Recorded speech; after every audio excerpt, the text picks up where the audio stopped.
करनी है, थ्रेड को कैसे यूज करना है, कौन कौन से पॉइंट्स हैं जिनको फॉलो करके आप एक अच्छी आईब्रो की शेप कर सकते हो। तो आप अगर अभी फ्री नहीं हो तो आप इसको बाद में बेशक देख लें, लेकिन डिटेल से पूरा वीडियो देखिएगा, कहीं से भी स्किप मत कीजिएगा।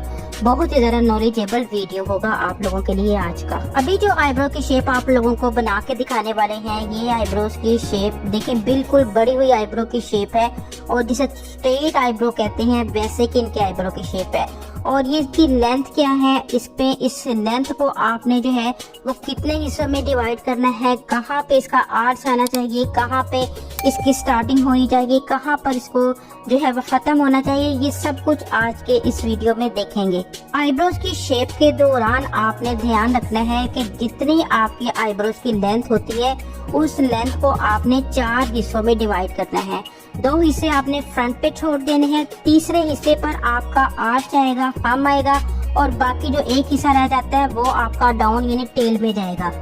आईब्रोज की शेप की स्टार्टिंग जो है आपने अपने नोज से लेकर, ठीक है, बेशक आप कोई पेंसिल ले लें, ब्रश ले लें, कोई भी टेल ले लें, और आपने इस तरह से जो है वो मेजरिंग करनी है कि आपके नोज से ऊपर की तरफ इस तरह से निशान होना चाहिए। ये आपका स्टार्टिंग पॉइंट होगा, और जहां तक आपका लास्ट लेंथ होनी चाहिए नोज की साइड से ही आपने बिल्कुल आउटर कॉर्नर तक जो है वो इस तरह से निशान लगाने हैं, और यहाँ से आपको आइडिया हो जाएगा कि ये आपका लास्ट पॉइंट है। जस्ट अभी मैं आपको गाइड करने के लिए एक इंची टेप का यूज कर रही हूँ, और इस इंची टेप की मदद से जो है वो मैं इसकी स्टार्टिंग का और लास्ट तक की मेजरिंग करके देखूंगी कि कितनी इसकी लेंथ है।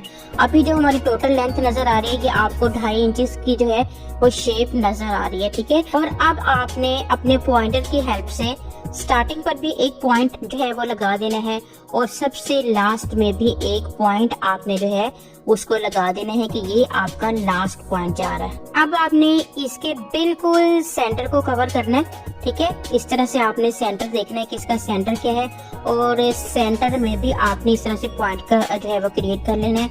अब आपको ये थोड़ा सा आइडिया हो गया कि 3 हिस्सों में हमारी आईब्रोज डिवाइड होगी, लेकिन मैं आपको ये बता दूं कि जो हमारा थंब होता है वो तीसरे हिस्से पर नहीं आता, यानी मिड में नहीं होता, मिड से थोड़ा आगे होता है, यानी नोज के कॉर्नर से ऊपर आईबॉल के बिल्कुल सेंटर में जाके आपने अपना आर्च क्रिएट करना होता है, ठीक है। ये हमारा आर्च इस जगह आएगा। अब हमें पूरा एक मतलब मेजरिंग मिल चुकी है, आईब्रो की टोटल शेप की लेंथ हमारे पास है और पॉइंट हमारे पास है। अब इन सारे पॉइंट्स को आप जस्ट मिलाएंगे और एक शेप क्रिएट करेंगे। मेजरिंग करने के लिए मैं इस वक्त थ्रेड घी का यूज करूंगी। थ्रेड पे मैं थोड़ा डार्क कलर अप्लाई कर लूंगी, और उसके साथ ही मैं डिसाइड करूंगी, यानी कि पूरा ड्रा करूंगी कि इस तरह से मेरी लेंथ जाएगी, ठीक है।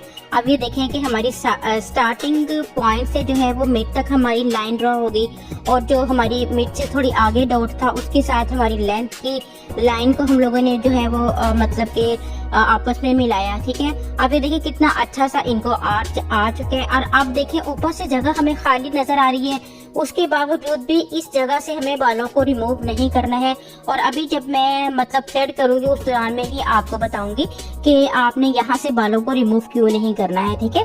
तो ये देखें जब ऊपर वाले पॉइंट के साथ नीचे इतनी मैंने मतलब कि इसकी जो चौड़ाई है वो इतनी मैंने रख ली हुई है, और अब मैं इन दोनों को भी इस तरह से जो है वो आपस में एक लाइन क्रिएट कर रही हूँ। लाइन क्रिएट करने के बाद एक पूरा ग्राफ बन जाएगा, आपको आइडिया हो जाएगा कि ये हमारी टोटल जो आईब्रोज की शेप है रियल में क्या थी और बनने के बाद कैसे दिखने वाली है। बिगिनर्स को गाइडेंस की बहुत ज्यादा जरूरत होती है। जब भी वो आईब्रोज की शेप सीख रहे होते हैं तो उन्हें यही समझ नहीं आती कि कौन सा बाल निकालना चाहिए और कौन सा बाल नहीं निकालना चाहिए, किसको छेड़ना है किसको नहीं छेड़ना, और फिर वो कंफ्यूजन में सारी आईब्रो खराब कर देते हैं, ठीक है। अगर पहले से ही वो इस चीज की प्रैक्टिस कर लेंगे, आईब्रोज की प्रॉपर उनको आइडिया हो जाएगा कि इस बंदे की ये आईब्रो की कंप्लीट शेप है, और अगर मैंने उसको इस तरह से बालों को निकाला, जहाँ जहाँ से जरूरत है वहां से ही बालों को निकालना है, एक्स्ट्रा बालों को रिमूव नहीं करना है। ऑलरेडी बाज लोगों के बाल लाइट होते हैं, जैसे कि यहाँ पर भी आपको ऊपर से नजर आ रहे होंगे कितने लाइट से बाल हैं। अगर एक भी बाल एक्स्ट्रा इसमें से निकल गया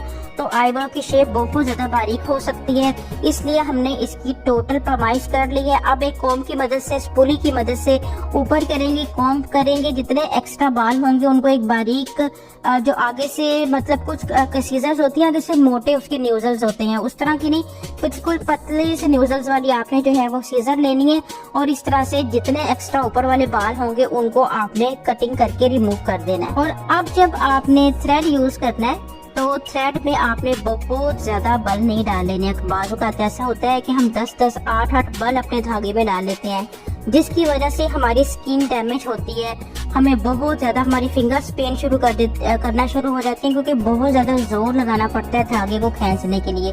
इसलिए आपने 5-6 बल से ज्यादा अपने धागे में बल नहीं डालने हैं। ये देखिए कितना स्मूथ धागा यहाँ चल रहा है, मैंने जस्ट 4 ही बल इस पे डाले हैं, ठीक है। और अब जहाँ तक हमारा प्रॉपर जो है गाइडलाइन बनी हुई है उसके साथ साथ से ही हमने बालों को रिमूव करते चले जाना है। और जो हमारा ब्रो बोन के एरिया होता है बहुत सेंसिटिव होता है, वैसे भी अच्छे से स्ट्रेच करके आपने बालों को पहले ग्रिप देना है, अपने थ्रेड में अच्छे से कवर करना है। जैसे कहते हैं कि फंदा बना लेना, वैसे पहले आपने फंदा बनाना है तो फिर बालों को आपने जो है वो निकालना है। अब आपने स्ट्रेट पूरी लाइन जो है मतलब इसकी आपने बालों की इस तरह से निकाल देनी, क्योंकि शेप तो आपके पास ऑलरेडी क्रिएट होगी। अब आपको आइडिया भी होगा कि आपने कौन कौन से बालों को यहाँ पर रिमूव करना है और कौन से बालों को जो है वो आपने छोड़ देने हैं, ठीक है। और सारे बालों को आपने बहुत अच्छे तरीके से नीट करते चले जाना है। और जब आप इस तरह से पूरी पैमाइश करके आईब्रो की शेप करोगे तो आपको खुद इस चीज का आइडिया हो जाएगा कि कितना ज्यादा डिफरेंस आता है इनकी अपनी रियल वाली आईब्रो से। और जो शेप हमने की है आप इमेजिन भी नहीं कर सकते कि किस तरह से इनकी शेप हुई है। और अगर आपको भी हमारी आईब्रोज की शेप अच्छी लगी है, मेथड अच्छा लगा है, तो फटाफट से जाएं और हमारी वीडियो को जरूर से लाइक करें और कमेंट भी प्यारा सा मीठा सा जरूर कीजिएगा, ठीक है। अब इन दोनों की आपको तो आपके सामने डिफरेंस आपको नजर आ गया। अगर आप इसको बिल्कुल भी मतलब विदाउट कोई भी प्लान किए करते तो ये बिल्कुल स्ट्रेट सी एक लाइन क्रिएट हो जानी थी। और अभी आपने जाना कहीं पर भी नहीं है, क्योंकि अभी आपको दूसरी आईब्रो की शेप की भी मेजरिंग करके दिखाने वाले हैं। इजी सा मेथड होगा। पहले हम लोगों ने थोड़ा सा प्लान किया था कि टोटल लेंथ को मेजरिंग करना, ठीक है। अगर आप टोटल लेंथ को मेजरिंग नहीं करते हो तो जस्ट स्टार्टिंग पॉइंट पर आपने किस तरह से अपनी पूरी गाइडलाइन बनानी है, ठीक है। तो नोज की साइड से आपने सीधा ऊपर अपना थ्रेड लेकर जाना है। और आपकी आईब्रो की शेप खत्म कहाँ से होनी चाहिए, आपने नोज की साइड से ही जो आपका आउटर कॉर्नर है वहाँ उसको गाइडलाइन बनाते हुए जो है वो एक गाइडलाइन बना लेनी है, ठीक है। इस तरह से आपकी गाइडलाइन बन गई। और अब आपका जो सेंटर पॉइंट है जहाँ पर आपका आर्च होना चाहिए उसको डिजाइन करने के लिए भी नोज की साइड से आपने आई बॉल के बिल्कुल सेंटर में जो है वो आपने इस तरह से ड्रॉ कर लेनी है अपनी हाइट। अच्छा, बार दफा क्या होता है कि जब हम आईब्रोज की शेप कर रहे होते हैं तो हमारी दोनों आईब्रोज के जो सेंटर होता है वहां से वो ऊंची नीची फील हो रही होती है, एक ऊपर होती है और एक नीचे होती है। तो ये बहुत जरूरी है कि आपने सेंटर वाले हिस्से को भी मेजरिंग करनी है। और थिकनेस कितनी रखनी है, दोनों की थिकनेस एक रखने के लिए दोनों की थिकनेस को आपने पहले से ही डिसाइड कर लेना है, ठीक है। और अब आपने जितने भी पॉइंट्स बनाए हैं उन पॉइंट्स को जो है वो पहले तो पूरा मतलब देखने के ये आपका पॉइंट आ रहा है, ठीक है, ये आपका आउटर पॉइंट आ रहा है और ये आपका जो है मतलब बिल्कुल स्टार्ट वाला पॉइंट आ रहा है। अब इन पॉइंट्स को आपने थ्रेड की मदद से जो है वो आपस में मिलाना है। सेंटर की लाइन को दरमियान वाली लाइन से डॉट से मिला दे, ठीक है। और सेंटर वाली जो डॉट है उसको हम लास्ट वाली डॉट से मिलाएंगे। तो अब ये हमारी शेप जो है वो हमें मतलब कि मिली है, ठीक है। और आप देखें कि इसके अंदर काफी गैप्स भी नजर आ रहे हैं, लेकिन उसके बावजूद भी हम इसी जो स्टाइल है इसी शेप को जो है वो फॉलो करेंगे और इसी के साथ ही हम अपनी प्रॉपर आईब्रो की शेप करेंगे, ठीक है। अब हम लोगों ने सेंटर मतलब कि जो नीचे वाला हिस्सा है उसको भी पूरा इसी तरह से डिजाइन करना है, यानी लाइन ड्रॉ करनी है, मैपिंग करनी है, जो भी आपने कहना है, ठीक है। और इस तरह से लास्ट तक आपने इस तरह से बना लेना है।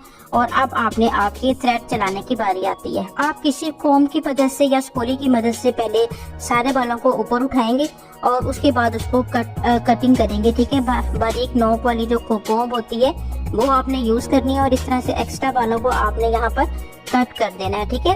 और अब आपने अपने जो थ्रेड को यूज करना है। थ्रेड कभी भी आप वो स्पेशल वाले जो थ्रेड्स होते हैं ना जो मतलब कि टूटते ही नहीं है, बड़े पक्के वाले थ्रेड कह के आपको दिए जा रहे होते हैं, वो बहुत कई दफा मोटे होते हैं, कई दफा बहुत ही तेज होते हैं, आपके हाथों में भी कट्स डालते हैं। तो ऐसे थ्रेड की आपको जरूरत नहीं होती है।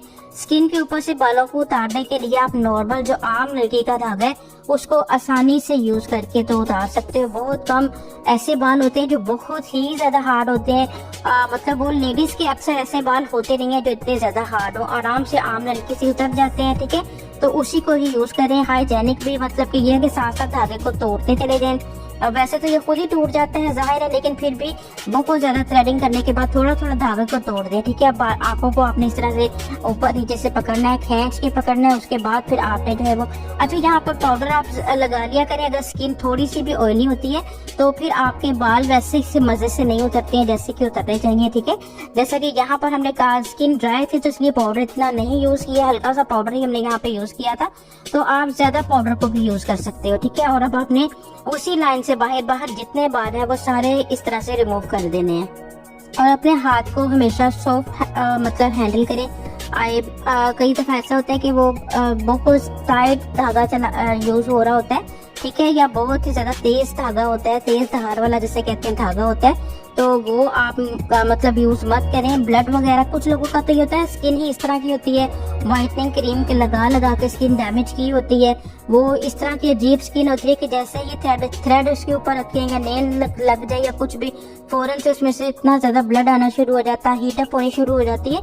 उस स्किन की मैं आपसे बात नहीं कर रही, नॉर्मल स्किन जो है उस पे भी आप अगर आप बहुत जोर से धागे को यूज करोगे तो उसमें से भी ब्लड निकल सकता है, तो इसलिए आपने बड़ा सॉफ्टली तरीके से धागे को यूज करना है। फिनिशिंग लुक देखने के बाद लाजमी कमेंट करके बताइएगा कि आपको कैसे लगी। इसके साथ ही इजाजत दीजिएगा, दुआओं में याद रखिएगा। अल्लाह हाफिज।